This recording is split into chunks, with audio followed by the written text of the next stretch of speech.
여러분 안녕하십니까? 이루어진다 라이브 박장보입니다.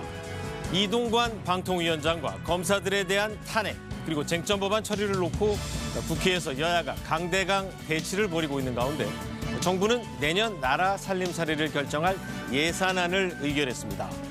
오늘은 추경호 경제부총리와 함께 내년 예산안을 분석하고 이어지는 순서에서는 여야 의원들과 함께 정치권 소식 알아봅니다. 이루어진다 라이브 지금 바로 시작합니다.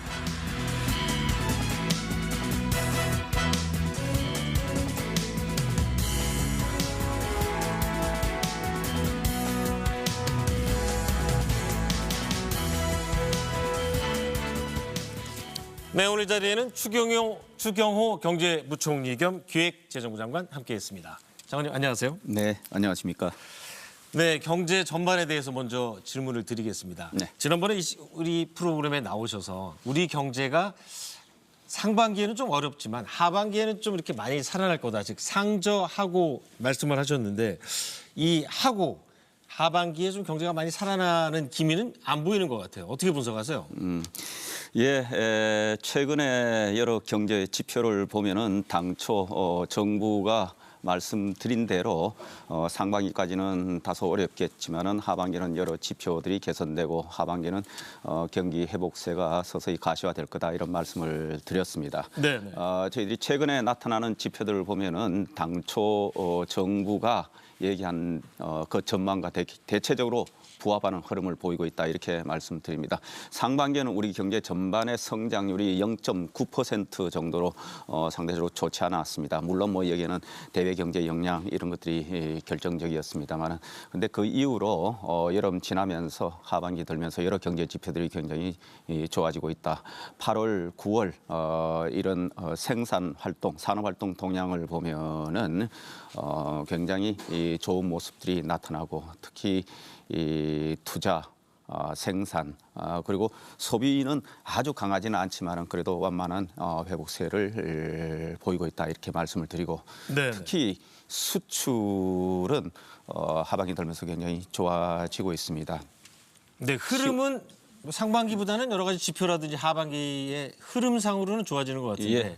국민들이 체감할 그렇습니다. 수 있게 경제가 좀 나아지고 있다. 예. 이런 상황이 좀 와야 될 텐데요. 예, 생산과 수출도 10월 달부터 13개월 만에 플러스로 증가하고 지금도 그 플러스 증가세가 계속 될 것으로 이렇게 지금 나타나고 있습니다만은 이렇게 지표는 전반적으로 생산 그리고 흔히 말하는 우리 경제 성장률 네. 이런 것도 하반기에 들면서 성장이 높아지고 대개 아마 3, 4분기에는 0%를 넘어서서 1.4%를 3, 4분기에 나타내고 4, 4분기에는 2% 초반대가 되지 않을까 싶습니다. 그래서 전반적으로 네. 지표는 좋아지는데 말씀하신 대로 여전히 우리 서민 민생 경제는 어려움이 계속되고 있다. 아마 그 지표가 좀 좋아지더라도 이렇게 민생 지표 우리 체감 경기가 나아지는 데는 조금은 시차는 있을 것 같다 이런 말씀을 드리고 대체적으로는 뭐 반도체 등이 이끌고 있는 반도체 선박 등이 좋기 때문에 전반적인 수출,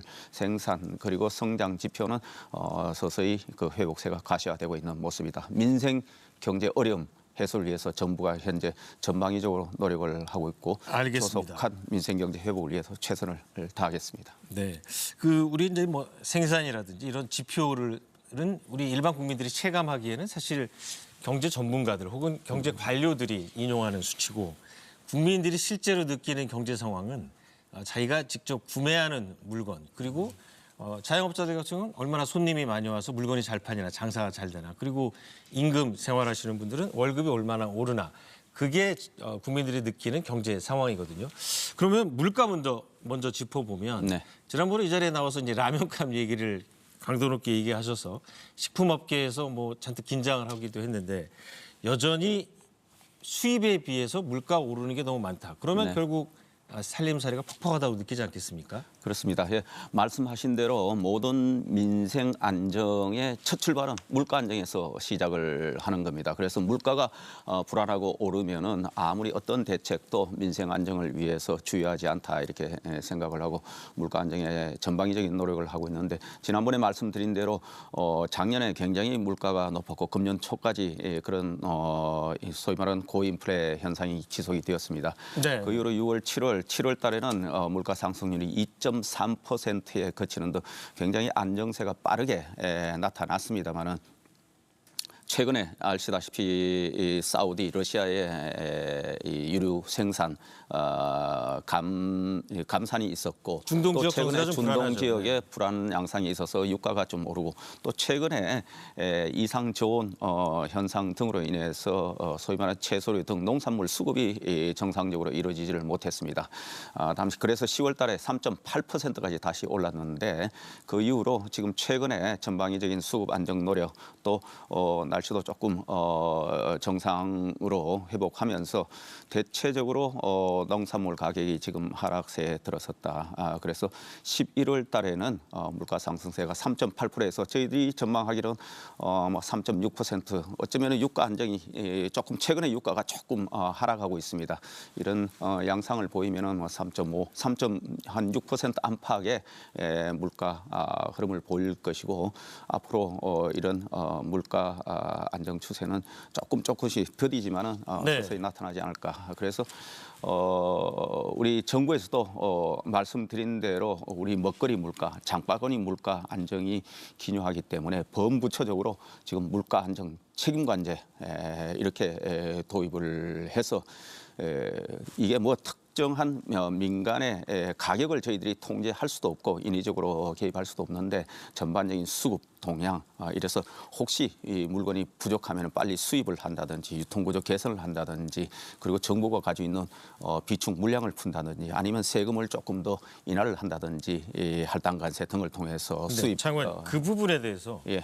그 이제 뭐 이제 언론에서는 좀 이렇게 재미있는 표현으로 뭐 빵 사무관, 우유 소기관 뭐 이런 식으로 이제 담당관을 지정해서 한다고 그러는데 원래 그 중앙부처에서도 그 물가 동향이라든지 담당하는 업무가 다 있으니까 면밀히 보고 있는데 정부가 과연 물가에 어느 정도까지 어떤 수단을 통해서 개입할 수 있는지에 대해서는 한계가 있다라고 지적하는 목소리도 많거든요. 예, 그렇습니다. 소위 말해서 빵 사무관 뭐 등은 조금 과장되게 표현한 것이 같고 각 부처에서 우리가 각 부처가 담당하고 있는 업계의 물가 안정 노력을 권유를 하고 또 뭐 이러한 업계 간담회를 통해서 물가라는 것은 어느 뭐 정부가 혼자만 안정시킬 수도 있는 것도 아니고 해서 각계가 함께 협조를 해야 될 부분도 많다. 그런 차원에서 서로 간담회를 통해서 서로 물가가 편성 인상되고 그래서 서로 특별한 요인이 없음에도 불구하고 가격을 올리게 되면 결국은 소비자들이 소비 위축이 되고 부담이 된다. 네네. 이런 부분에 협조를 구하는 차원이지 뭐 빵 생산 공장에 가서 일일이 원가를 조사하고 이런 양태가 전혀 아니고 함께 물가 안정을 위해서 협조를 유도한다. 이런 차원의 자연스러운 대화 또 물가 안정을 위한 노력의 일환이다. 이렇게 이해를 해주시면 고맙겠습니다. 네, 뭐 같은 대화를 하더라도 중앙부처 공무원이랑 대화하면은 그 업계에 있는 분들은 상당한 압력을 느낄 겁니다. 그러는 과정에서 어떠한 그 물가 안정이라든지 혹은 원가 절감 혹은 가격 인상에 대한 좀 이렇게 주저함 같은 걸 또 느낄 수 있겠죠. 하지만 그 민간 부분뿐만 아니라 공공 부분 같은 경우는 정부가 직접 가격 인상 폭이라든지 여러 가지 공공요금은 정부가 또 결정할 수 있는 권한이 있지 않습니까? 그렇습니다. 공공요금 인상이 어떻게 보면은 전반적인 물가 인상의 기폭제가 되기도 하는데 그러면 공공요금 인상은 당분간 없다고 봐야 됩니다. 예, 기본적으로 공공요금은 당분간 동결 기조입니다. 그리고 오랫동안 동결을 했기 때문에 불가피하게 인상 요인이 설사 생기더라도 그것은 공공기관 스스로 이 경영 합리화를 통해서 그 원가 요인을 흡수를 해라.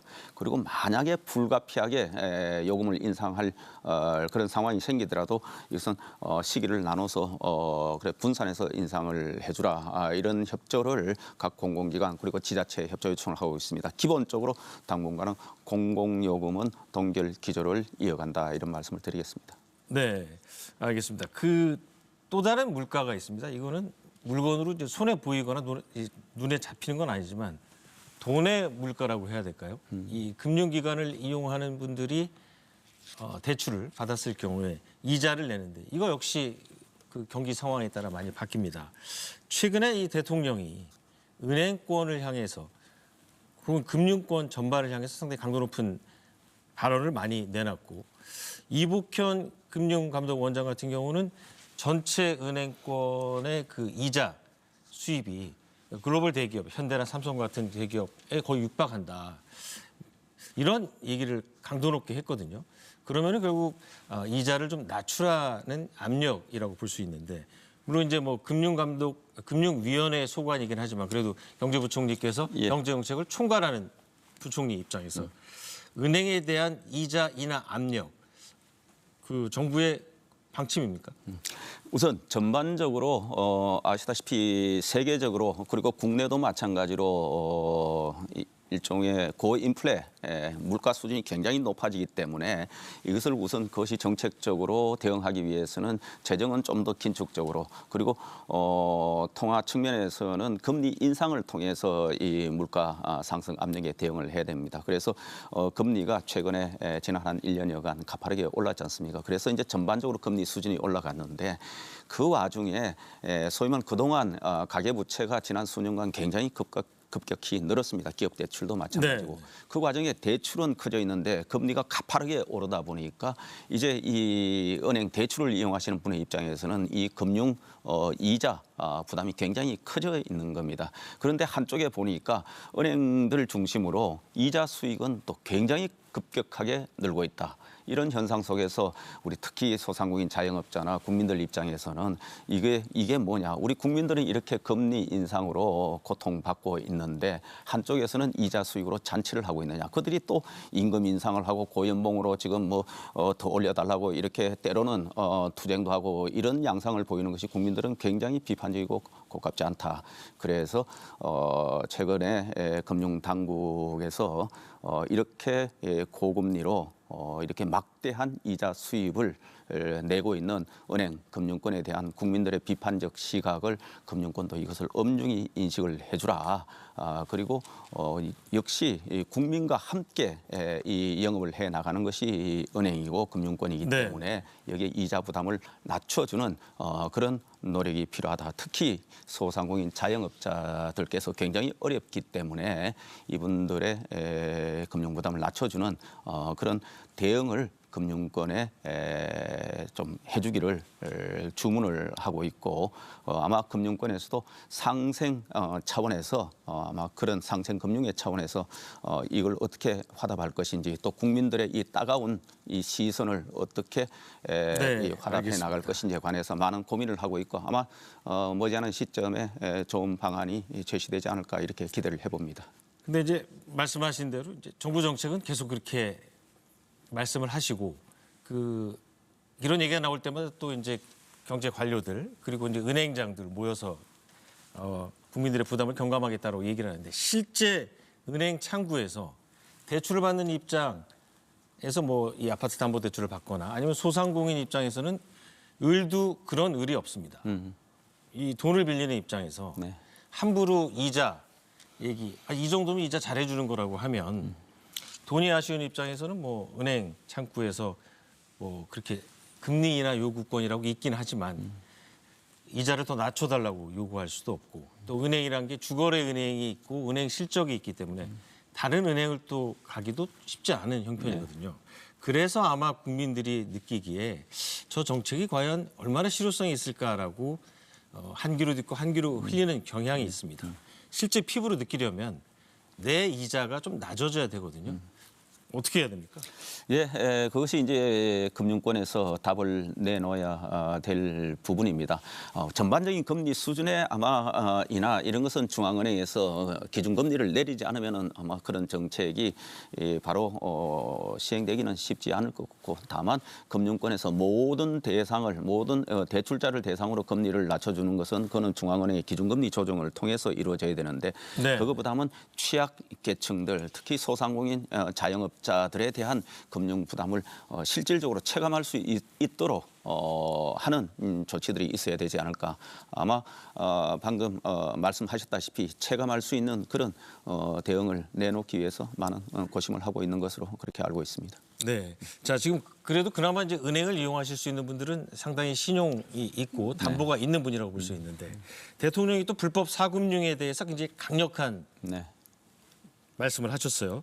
그 이 살인적인 사채이자 약탈적 금융, 사금융 반드시 방지하겠다고 했는데 이분들이 이 사금융이 이자가 높은 걸 알면서도 어쩔 수 없이 정말 어려운 형편에 끝에까지 몰려서 이 사채를 쓰는 건데 정부가 어떤 대책을 어떤 도움의 손길을 내밀 수 있는 그래서 겁니까? 지금 말씀하신 대로 이제 사실은 금리라는 것이 이제 신용도에 따라서 신용도가 좋으신 분은 낮은 금리로 신용도가 높으신 분들은 아무래도 연체 부도 위험이 있기 때문에 상대적으로 높은 금리를 부과하면서 이렇게 거래가 이루어지는 것이 현실입니다. 그래서 많은 분들은 뭐 20% 30% 이런 식의 금리를 이용하는데 이것이 이제 제도권 안에서 되면은 그나마 그 안에서 서로 여러 거래 관계가 합리적으로 조정이 되고 하는데 방금 말씀하신 불법 사금융은 소위 말해서 50%, 100%, 200% 이렇게 소위 말하는 급전을 구하려는 한쪽의 국민이 있고 이것을 이용해서 이제 불법적으로 과도한 금리를 부과한다. 그래서 굉장히 고통을 받고 계신다. 금리 자체도 부담이지만은 또 이렇게 이용을 하고 나서 제대로 갚지를 못하니까 여기에 과도하게 회수하는 그 추심 과정에서 또 불법적인 행위가 굉장히 많다. 이런 관행은 있어서는 안 되겠다. 이래서 지금 사법당국 등에서 이러한 불법적인 사금융 이용 행태 그리고 거래 행태는 근절을 해야 되겠다. 그래서 이 차례에 이런 관행은 뿌리를 뽑는다 하는 강한 의지를 표명을 하셨고 지금 경찰, 검찰 그리고 감독 당국에서 이 부분을 집중적으로 단속하고 이 문제 해결을 위해서 전방위적으로 나서고 있다. 이렇게 말씀드리겠습니다. 네. 자, 금융 관련 이슈 하나 더 여쭤보겠습니다. 주식 시장에 여러 가지 대책을 많이 내놓고 있는데 이번에는 주식 대주주들의 주식 양도세에 대해서 어떠한 세금 감면을 해주겠다는 방침을 밝혔는데 이게 언제쯤 구체화되나요? 지금 대주주에 대한 주식 양도세 대주주 기준 양도세를 현재 대주주의 일정 범위를 정해놓고 비과세를 하고 있는데 지금은 소위 말해서 한 종목에 10억 미만인 경우에는 비과세되고 상장 주식의 경우 이제 10억 이상일 경우에 이제 이 과세가 되고 있는데 이 대주주의 기준을 좀 완화해야 되는 거 아니냐 이런 이야기들이 이 시장에서 나오고 있습니다. 결론적으로 말씀드리면은 이러한 대주주 기준 완화에 대해서 아직 방침이 결정된 것은 전혀 없다. 다만 연말이 이제 가까워지면은 늘 대주주 기준에 대해서 완화 목소리가 나오고 이것이 또 연말에 일부 집중 매도가 일어나면서 주식 시장에 영향을 미친다 이런 우려의 목소리가 있는데 한쪽에는 또 그러면은 왜 대주주에 대해서는 비과세하면서 왜 과세를 하지 않느냐 이거는 이 과세의 형평성 문제가 있다 이런 다양한 이야기들이 제시되고 있습니다. 지난해 여야 간의 합의로 소위 말하는 금융투자소득에 대해서 전면적인 과세가 시행되기로 돼 있었는데 그걸 2년 유예를 했습니다. 그러면서 이 대주주에 대한 기준 10억에 대한 기준은 내년까지는 유지하기로 했다. 여야 간에 이렇게 합의도 있었기 때문에 알겠습니다. 현재 이 기준 완화에 대해서 방침이 결정된 것은 전혀 없고 현재 시장의 여러 목소리를 듣고 있고 만약에 어떠한 변화가 검토가 되게 되면은 또 우리 여당 그리고 특히 야당과의 합의한 문제가 있기 때문에 야당과의 또 협의 절차가 필요하다 이렇게 말씀드리고 현재는 여러 가지 시장 상황을 종합적으로 살피고 있는 그런 단계입니다. 그렇지만 아직 완화 방침이 결정된 것은 전혀 없다 이렇게 말씀드리겠습니다. 네. 자, 이제 그러면 내년 예산안을 좀 여쭤보겠습니다. 그 정부에서 이제 의결을 했고. 자, 보면은 2.8% 내년 예산안이 증가를 했습니다. 정부가 물론 짜놓은 거기 때문에 이제 국회에서 심의를 거쳐서 최종 확정이 되겠지만 2.8% 규모를 늘리면 충분하다고 보세요? 예산은 한쪽에 이제 지출을 기다리는 분들의 입장에서는 많으면 많을수록 좋죠. 그런데 우리가 이제 나라 살림을 사는 입장에서는 한 세 가지 요인을 고려를 해야 된다. 하나는 역시 방금 걱정하셨던 물가입니다. 물가가 현재 물가를 잡기 위해서 중앙은행에서 금리를 올리고 있고 상대적으로 긴축적으로 운영을 하고 있는데 한쪽에 재정에서 소위 말 빚을 내서 방만하게 쓰면은 이 물가 안정하고 엇박자가 나는 것이다. 그래서 네.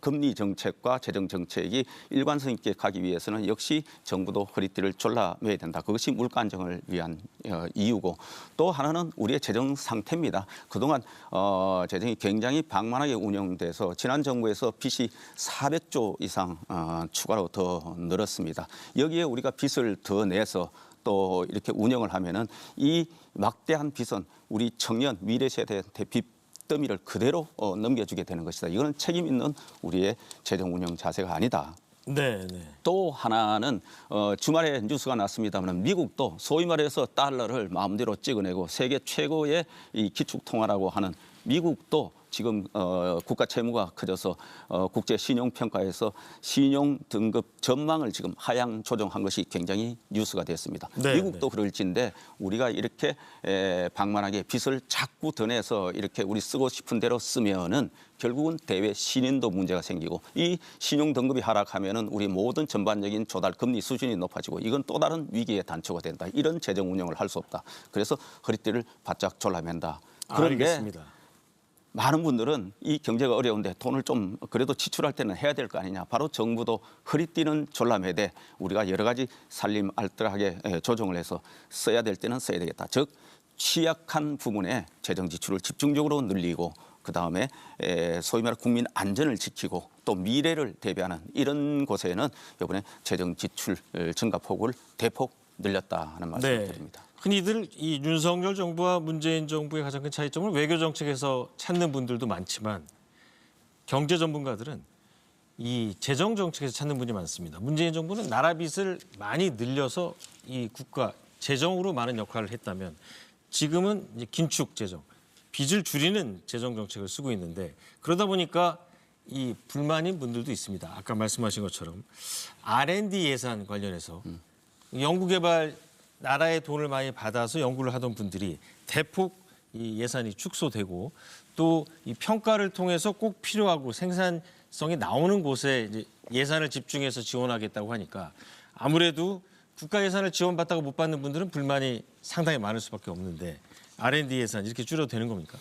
예, R&D 특히 이 우리 연구개발 과학기술계 인사들이 대한민국이 지금 60년 전에 1인당 국민소득 80불 시대에 지금 32,000불 약 400배가 늘어날 정도로 네. 세계 경제 12국으로 이렇게 도약을 해왔습니다. 여기에는 우리 과학기술인들의 정말 열정적인 헌신적인 땀과 노력, 연구개발에 대한 그 기여가 굉장히 컸다. 앞으로도 대한민국의 미래를 이끌어가고 지속적인 성장을 위해서는 이분들의 이 소위 말하는 이 땀과 헌신, 열정이 정말 절대적이다 이렇게 생각을 합니다. 그래서 정부도 R&D를 계속 늘렸는데 최근에 R&D가 갑작스럽게 굉장히 급격하게 늘었습니다. 최근 수년간. 그래서 우리가 R&D 예산이 10조에서 20조 넣는데 약 11년이 걸렸는데 네. 20조에서 30조 넣는데 3년이 걸렸습니다. 이렇게 급격하게 늘다 보니까 비효율적이고 낭비적이고 중복적이고 성과도 낮은 곳에 R&D가 굉장히 예산 배분이 되고 쓰인 곳이 굉장히 많다. 네. 그래서 이런 부분을 시정을 해야 되겠다. 한 번쯤은 R&D다운 R&D 그리고 국가의 첨단 선도적인 이런 기술 개발 민간에서 하기 어려운 이런 기초 연구 이런 데 집중적으로 좀 투입을 해야 되는 거 아니냐. 이런 문제 인식 때문에 한번 이번에 R&D에 대한 예산 지출에 구조 조정을 한다 이렇게 말씀드리고 이렇게 하는 과정에서도 우리가 미래 선도 기술 개발한다든지 첨단 기술을 한다든지 그리고 또 국제적인 공동 연구를 통해서 세계적인 연구 이런 것 제대로 된 R&D를 하는 데서는 소홀함이 있어서는 안 되겠다 이런 생각을 알겠습니다. 합니다. 예. 자, 그러면 연구개발 예산을 이제 좀 이렇게 줄인다고 하면 늘리는 쪽은 어디가 있습니까? 예, 우선 R&D 안에서도 저희들이 그런 소위 말하는 비효율적인 그런 나눠 주기식 그리고 보조금식, 기업 보조금의 단순 주듯이 이런 식의 R&D는 대폭 추스리는데 말씀드린 대로 우리 선도 연구 이런 데는 계속 늘리고 이 과정에서 우리 연구자들께서 이거 우리 인력이 또 구조조정되는 거 아니냐, 고용 불안이 있는 거 아니냐 이런 걱정을 하시는데 그런 부분은 전혀 없이 저희들이 할 것이고 정부 예산 편성 과정에서 조금 부족한 부분이 있으면 이런 부분은 잘 살필 것이다 이런 말씀을 드립니다. 연구개발 예산 말고 또 하나는 전반적으로 그렇습니다. 봤을 때 이제 이쪽 부분이 줄어든다면 늘어나는 쪽 예산은 어디가 대표적일까요? 저희들이 이렇게 구조조정 등을 통해서 저희들이 뭐 연구개발 예산은 저희들이 필요한 부분을 조금 보완을 할 텐데 뭐 네. 각종 보조금 예산도 굉장히 방만하게 운영이 되고 있고 때로는 불필요한 부분이 많이 지출되고 있는 부분을 구조조정해서 지금 내년도 예산에 제일 중점을 둔 부분이 바로 취약계층에 대한 소위 말하는 약자 복지를 대폭 강화를 했습니다. 네. 그래서 약자 복지는 우리가 전반적으로 재정 지출은 2.8% 늘렸습니다만 사회복지 분야는 8.7%로 전체 예산 증가율의 약 3배 정도 이렇게 늘렸습니다. 여기에는 우리가 소위 말해서 이제 소득이 낮으신 기초생활수급자들, 소위 말하는 생계급여를 지난 정부의 취약계층을 위한다고 하면서 이 생계급여를 5년 동안 인상한 금액이 19만 원 조금 넘었습니다. 19만 6천 원을 올렸는데 내년 한 해에 이 취약계층에 대해서 저희들은 21만 3천 원을 한 해 바로 더 올립니다. 그래서 굉장히 큰 폭으로 이런 약자들에 대해서 예산 지원을 늘리고 특히 이제 노인들 또 일자리가 굉장히 필요하지 않습니까? 네. 노인 인구가 지금 이제 1,000만 시대에 들어갑니다. 그래서 최소한 이분들의 일자리를 좀 만들어 드려야 되겠다. 그래서 공익형과 또 사회 서비스 민간형 일자리를 함께 해서 지금 한 88만 명 정도의 일자리를 공급하는데 내년엔 103만 명으로 약 15만 명 정도 일자리를 더 늘리고 또 거기에 수당도 6년 동안 동결되어 있는데 이 부분도 늘릴 겁니다. 그리고 네. 장관님 그러면 예. 제가 만약에 이제 생계 보조를 받는 입장이라고 예. 하면 예. 그리고 좀 몸을 움직일 수 있을 정도로 어느 정도 건강한 노인이라고 한다면 정부에 이제 신청을 해서 네. 그런 여러 가지 혜택을 받는다고 하면 내년에는 저 같은 수입이 저 같은 노인이라고 가정하면 수입이 얼마나 늘어나게 되는 거예요? 그러니까 내년에 저희들이 약 5천억을 투자를 해서 늘릴 텐데 공익형은 저희들이 이제 이 일종의 파트타임으로 조금 시간은 작은 거죠. 그래서 월 저희들이 27만에서 29만 원으로 한 달에 27만 원에서 29만 원 올리고 네. 또 사회 서비스형은 약 63만 원 이상 이렇게 그 수준이 될 수 있도록 저희들이 추가로 약 한 4만 원 정도 인상을 하게 네, 그래서 됩니다. 그리고 생계 지원비도 또 지원비는 4인 가구 기준으로 162만 원에서 83만 원으로 약 21만 3천 원 이렇게 늘어나게 된다 이런 말씀을 드립니다. 네, 알겠습니다. 우리 예산안에 사실 이 전 국가적인 고민 그리고 미래에 대한 그 해법이 좀 담겨야 되는데 네. 누가 뭐라고 해도 한국의 가장 당면한 문제는 저출산아닙니까? 그렇습니다. 세계적으로 가장 충격적인 숫자가 계속해서 나오고 있는데 내년에 이 저출산을 위한 예산 그리고 방법이 좀 담겨 있습니까? 가장 중요한 문제가 이제 저출산 극복 문제인데 여기는 이제 여러 대책이 필요합니다만 보육, 아동과 관련된 예산입니다. 여기에는 10% 이상 내년에 증가를 시킵니다. 증액을 했군요. 예. 그래서 이것도 총 지출 증가율의 약 3.6배 정도 증가를 하게 되는 것인데 무엇보다도 내년부터는 첫 아이를 출산하면은 영세 소위 말하는 부모급여 이제 아이를 가지게 되니까 지출이 많아질 거 아닙니까? 그래서 영세인 경우에는 내년에 100만 원 지급을 해드리고 월 100만 원 그리고 1세 만 한 살이죠. 만 한 살 같은 경우에는 35만 원에서 현재 50만 원으로 대폭 인상을 한다 이런 말씀을 드리고 그리고 둘째 자녀를 가지면은 소위 말하는 천만남 이용이라고 하는데 200만 원을 300만 원, 100만 원 또 추가로 인상을 합니다. 그리고 또 아이들을 어린이집 이런 데 보내면은 또 어린이집 부족하다는 얘기가 계속 어린이집에 이제 교사들 특히 0세, 2세는 손이 많이 가는데 그 교사가 부족하다. 그래서 지원을 더 늘려달라 이런 목소리가 굉장히 많았습니다. 그래서 여기에도 저희들이 보육료도 추가 지원하고 또 보육료 자체 인상률도 저희들이 지원 인상 단가도 5% 인상을 했습니다. 그리고 우리의 아이들이 특히 취약계층 아이들이 방학 후에 와서 모여서 이 케어를 받고 하는 것이 지역 아동센터입니다. 부족합니다. 지역아동센터도 이 소위 말하는 보조 교사 또 지원하는 인력들이 부족했는데 여기에 생활보호사를 내년에 3,000명 더 추가 배치를 할 예정입니다. 그래서 이 양육 부담도 좀 경감을 하고 애들 키우는데 아이들 키우는데 필요한 그런 지원을 내년에 대폭 보강을 했다 하는 말씀을 드립니다. 네, 네. 그 아이를 낳고 이제 키우는 문제에 앞서서 그 청년들 네. 문제가 광범위하게 좀 어느 정도 국가에서 지원을 해줘야 이런 문제도 자연스럽게 또 해결이 될 텐데 청년 예산 같은 경우는 어떤 점이 특징입니까? 예, 청년들 굉장히 중요하죠. 청년들이 많은 고민이 첫째는 일자리 고민입니다. 그리고 주거 고민 이런 것들이 많고 그다음에 자산 형성 이런 데도 관심이 많은데 우선 일자리와 관련해서는 청년들의 우선 민간, 첨단, 해외 일자리 이런 걸 많이 공고를 해줘야 되겠다. 그리고 그들이 어디에 어떤 정보가 있는지 어떻게 해야 되는지 잘 모르기 때문에 여기에 고용 지원 서비스를 또 대폭 보강을 해야 되겠다 이런 생각입니다. 그리고 또 우리 청년들이 국가 지금 자격 기술 자격 시험을 많이